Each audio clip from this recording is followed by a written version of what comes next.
we are continuing from the 5th chapter of the 2nd act of the journey home, I believe. Let's dive right into it, shall we? May this reading relax your mind and awaken your heart.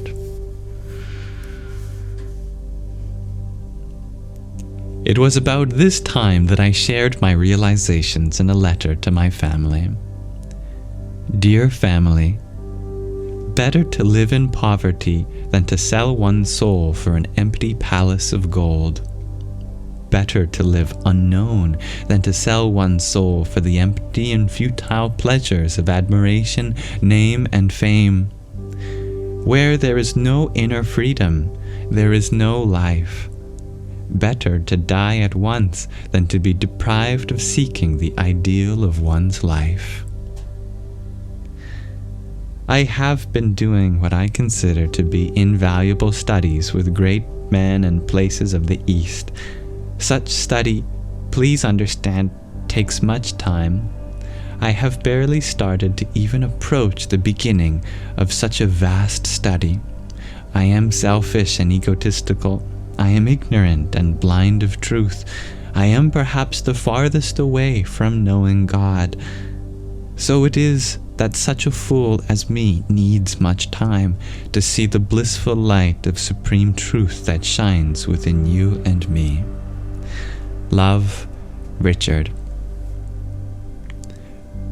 A spark of spiritual longing, ignited in my childhood, had been fanned into a flame while praying in a cathedral of Florence.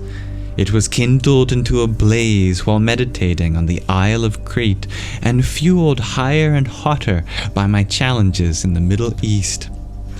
Roaming the Himalayas in the company of holy men, that sacred fire in me now blazed furiously. Resigning my life to this purpose alone, I prayed to the Lord to help me. I was now 20 years old. My arduous lifestyle had reduced my weight to about 110 pounds. The one set of robes I wore were tainted gray by the silt of the rivers, ponds, and streams where I washed them.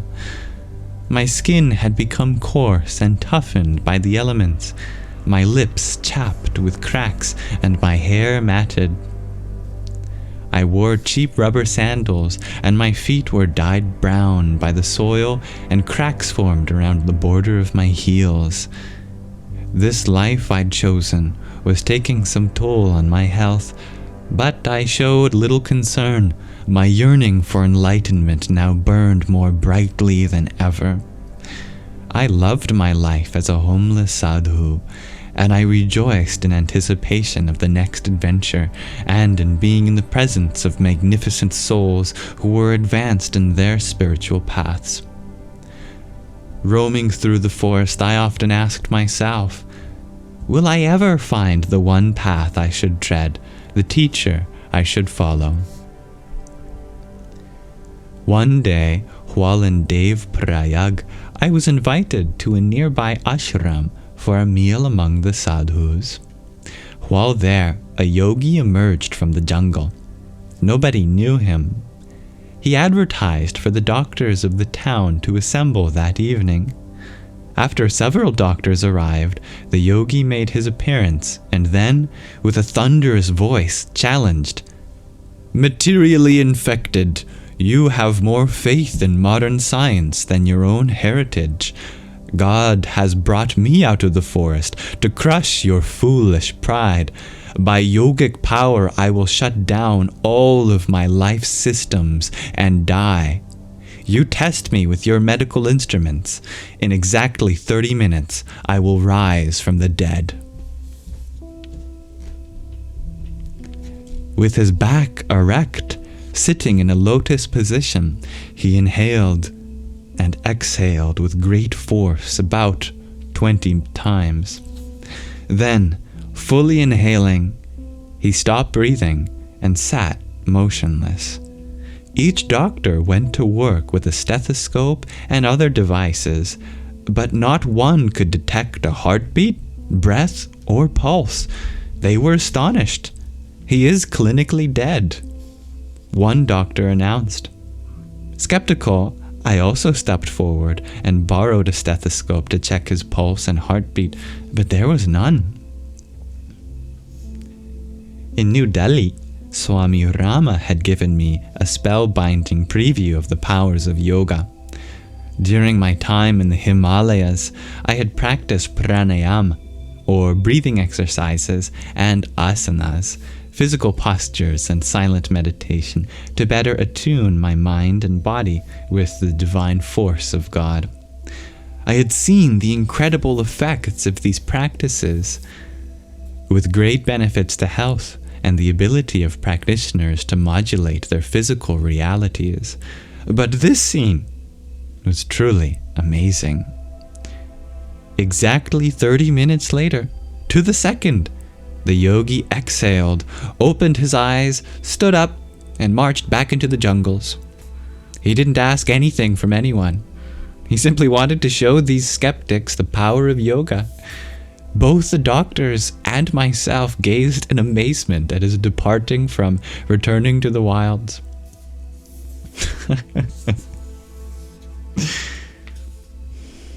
Wherever I traveled, people spoke reverentially of a woman saint named Anandamayi Ma. I myself had read of her extraordinary qualities in the classic Autobiography of a Yogi by Paramahansa Yogananda, in the chapter entitled The Joy-Permeated Mother, which is indeed what Anandamayi Ma translates to in Sanskrit.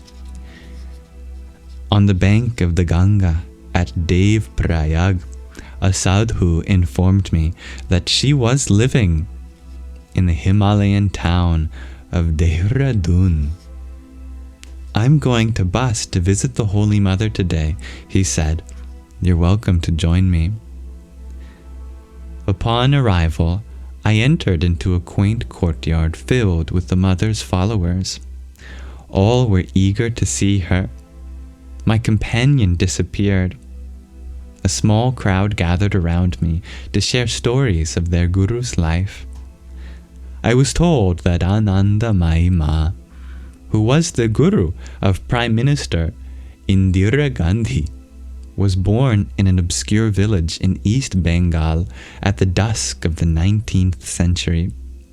From childhood, she was indifferent to the trappings of the world, and at times she bewildered her family by her spiritual trances. As her followers spoke to me about her ecstasies, miracles, and compassion, I became more enthralled than ever. Just then, everyone rose to their feet as a petite lady appeared in the assembly, wearing a simple white sari. Greeting us with folded palms, her eyes glistened with joy, and she sat on a chair.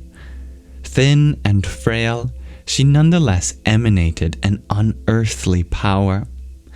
Although the lines of time were drawn upon her wrinkled face, it shone like a playful child's. She appeared wise and sober, like a universal mother, and yet she also radiated the exuberance of an innocent little girl. Although her demeanor was as soft as the flower she held in her hand, one could feel that she possessed an indomitable willpower.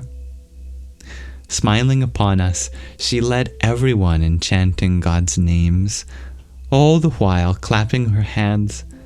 Then, after several moments of silence, she spoke words of love, wisdom, and selflessness. "Love is everlasting forgiveness," she began.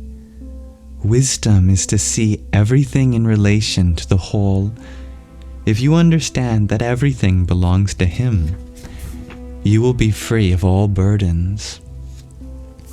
Gracefully, touching her hand to her heart, she closed her eyes. "All sorrow comes from the sense of I and mine. All sorrow is due to one's keeping apart from God.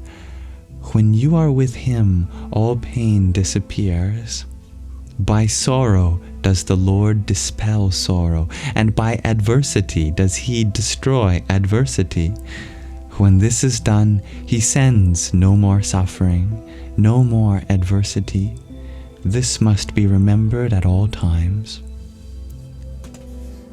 My heart was deeply moved by the affectionate exchange between the mother and her children.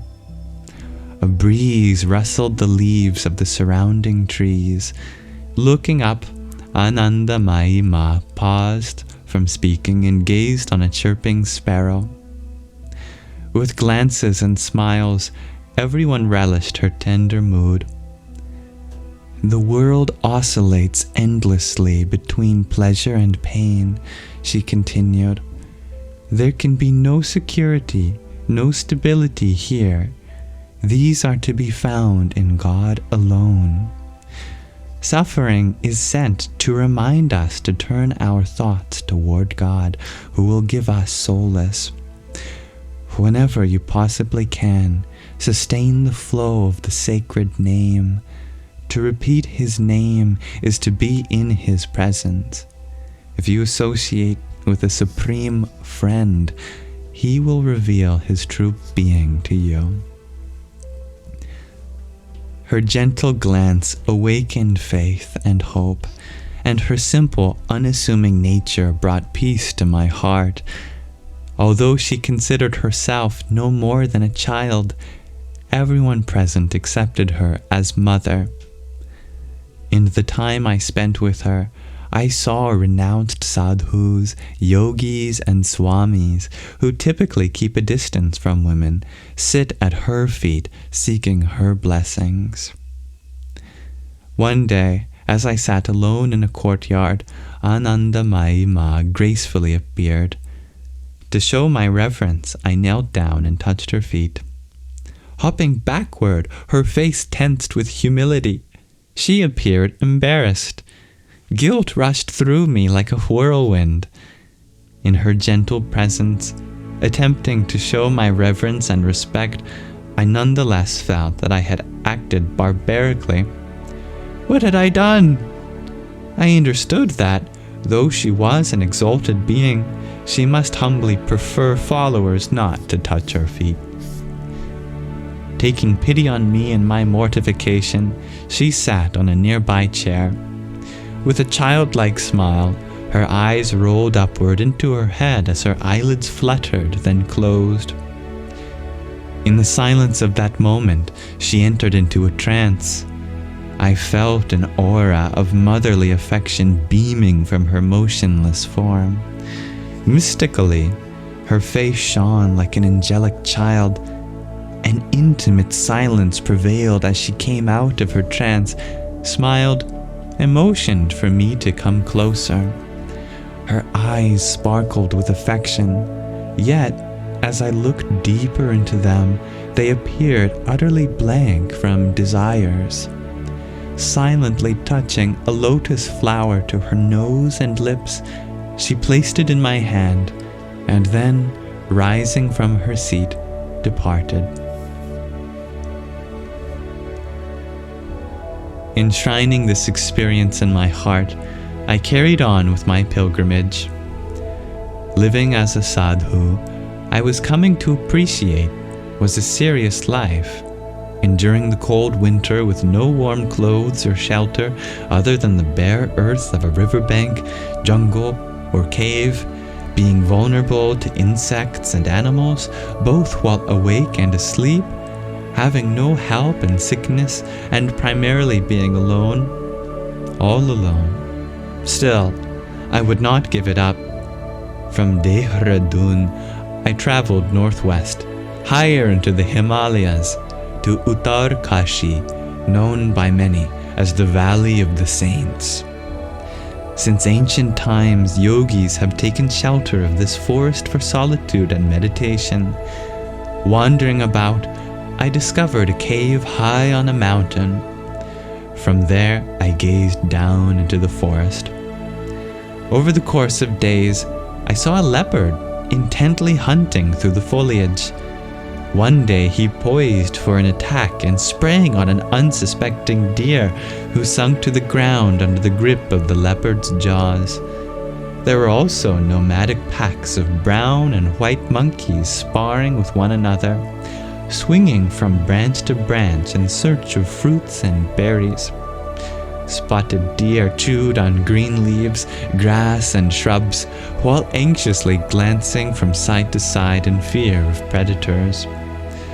Birds of extraordinary colors flew about seeking buds, insects, or berries, while a king cobra slithered on the ground and up trees to devour prey, unaware that a nearby mongoose was slinking behind, poised to tear it apart.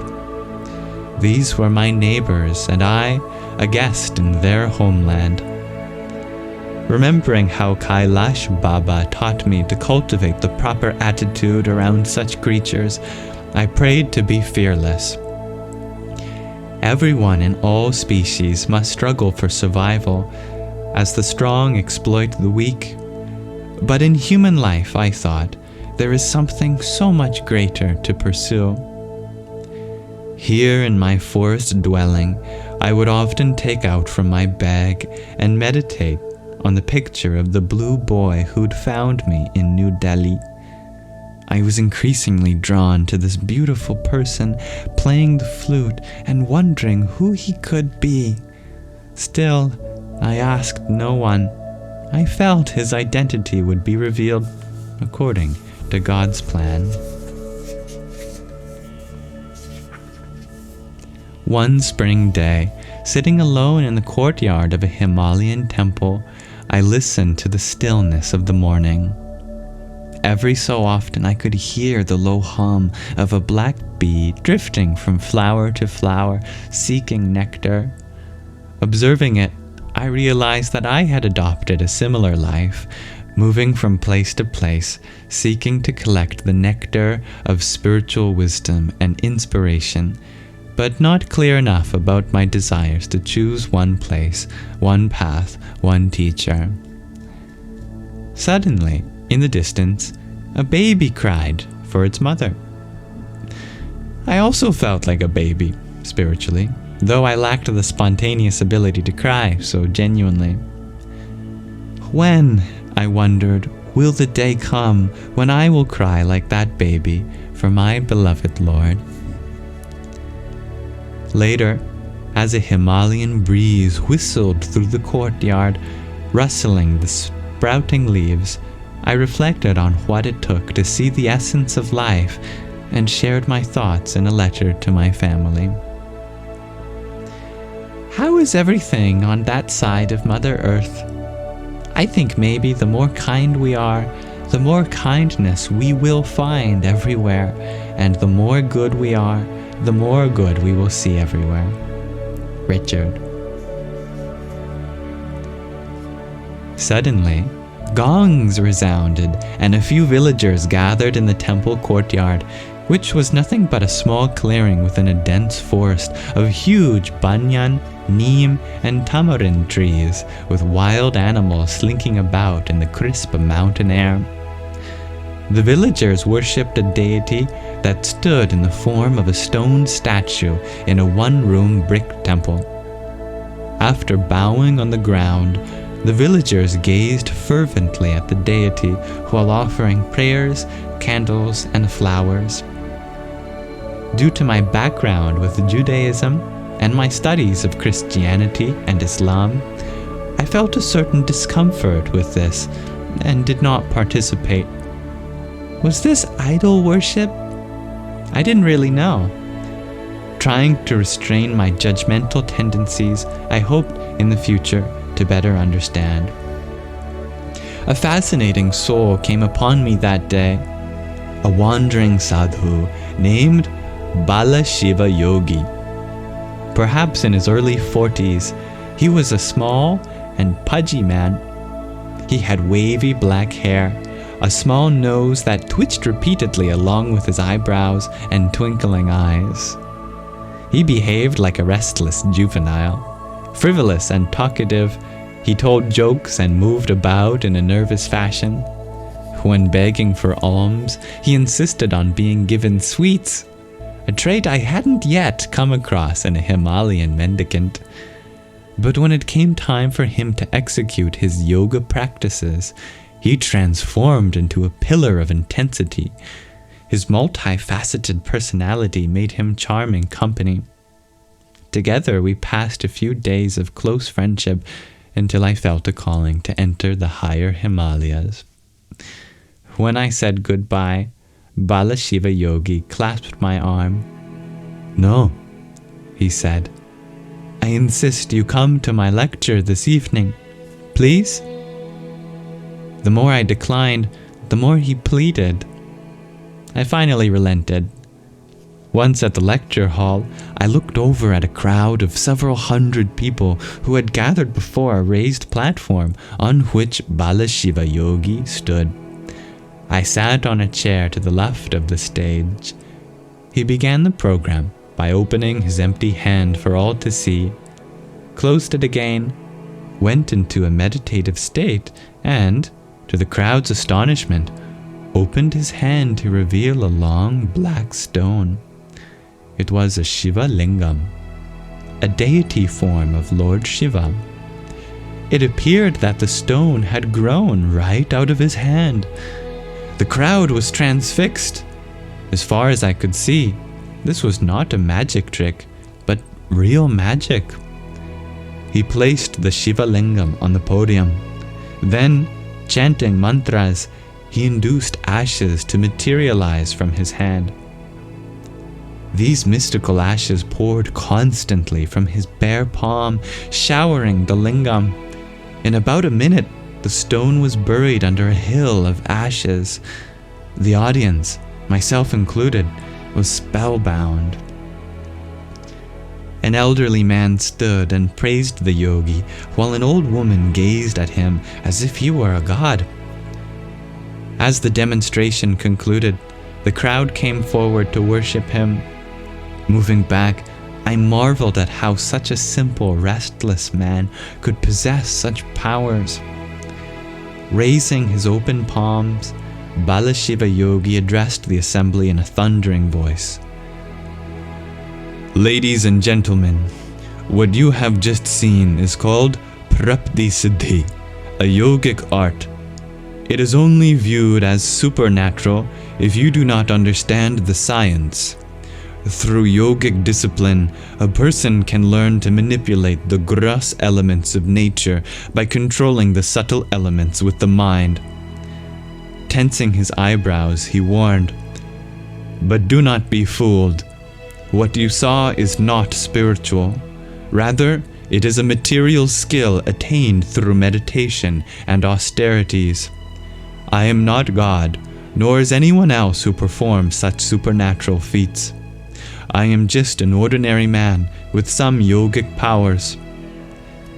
With both hands, he threw some of the ashes into the air and declared, "I can create ashes. God can create universes." He paused for a moment and, staring into the audience, bellowed out his final message. "True spiritual life is to know that you are beyond the body, mind, and ego, and realize the soul within, and to realize God and be godly. This alone will bring peace." As the crowd lined up to receive his blessings, Bala Shiva Yogi came to where I stood. "Are you happy you stayed?" he asked. "Yes, thank you," I said. I had been deeply impressed by his powers, of course, but more than that, I appreciated his honesty about what was truly important. I understood that if I stayed and studied with any one of these accomplished yogis, that I too might learn to perform certain feats, but I also understood that this was not at all the goal of spiritual life. "Please bless me to realize your words," I said. Laughing aloud, he embraced me like an old friend. Then he held open his hand to bless me, closed it, and opened it again to reveal a sacred Rudraksha bead, not unlike the ones I have around my neck. A raw, reddish seed covered with ashes. He placed it in my hand as the gift of his vibhuti, or blessing. As I roamed back into the forest, I thought about what I had just seen. It was incredible, but after my time in the Himalayas, not shocking. What was most incredible in what Bala Shiva Yogi had done is that those people were about to worship him as a god, but he stopped them. In America, athletes are worshipped for their speed and power, entertainers for their beauty and talents, scientists for their theories and inventions, politicians for their speeches and influence, scholars for their intellectual skills, and businessmen and women for their wealth. In India, yogis are worshipped for their mastery over subtle energies. Bala Shiva Yogi's honesty impressed me. True spirituality is to realize God and be godly, not to show off one's powers. Because they don't appreciate God's power, people are fascinated by these kinds of feats. Taking a seat under a sprawling banyan tree, I reflected on why people were so anxious to see such things.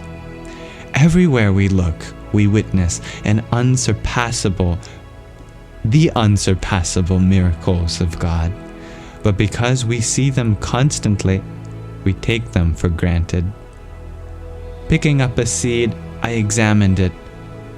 God has put a gigantic banyan tree in this tiny seed, and each tree produces thousands more seeds. That's a miracle. And in a single cloud, so light it floats in the air, he stores enough water to flood an entire city. When a male and female come together to procreate, they have no engineering plan on how the child will develop at each stage. It just happens. What a miracle. Every species of life is empowered with amazing talents to fly, swim, run, climb trees, walk up walls, or create civilizations. Could all of this be happening by random chance? Creation is nothing but one amazing miracle after another. It was hard not to feel awed that a human could move the material world in such ways. But Bala Shiva Yogi had rightly challenged his spellbound audience. I can create ashes. God can create universes.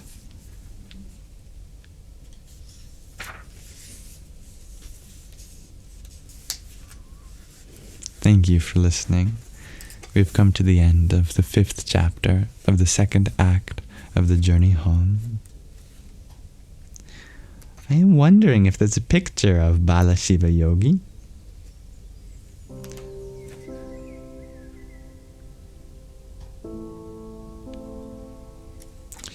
I don't think so, but I'm pretty confident there was a picture of Anandamayi Ma, if you want to see her. Yes. Here is a picture of Anandamayi Ma, the bliss-filled mother.